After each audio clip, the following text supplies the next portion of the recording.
Last week, we first told you about a staggering rise in the number of pedestrians hit just walking Cincinnati streets. And yesterday, we told you about a new plan as well to get a handle on the issue called Vision Zero. Now we're looking at some of the factors playing into those crashes and how that might help prevent another tragedy. 9 on your sides, Pat LaFleur crunched the numbers.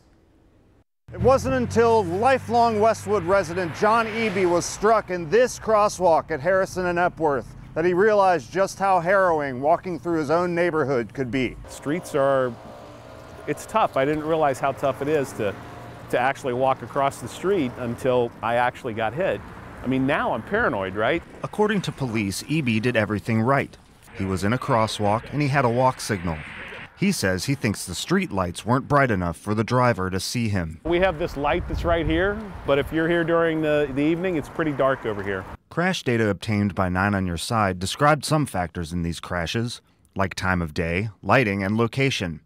Most pedestrian strikes overall in Cincinnati happened on a clear weather afternoon, for instance, but most fatal crashes happened before sunrise or after sunset.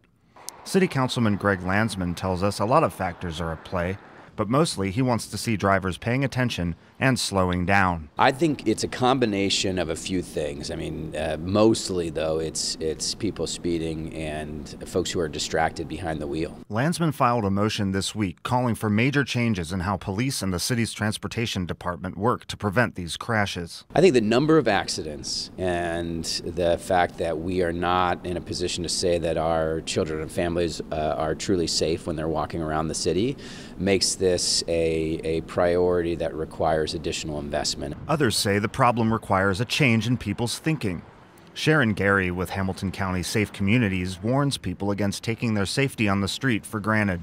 It's about culture. It's a culture change for drivers and pedestrians. The choices of distractions are endless. But experts agree it's a problem for which there is no magic bullet. I wish there was a quick fix. I wish I had an answer.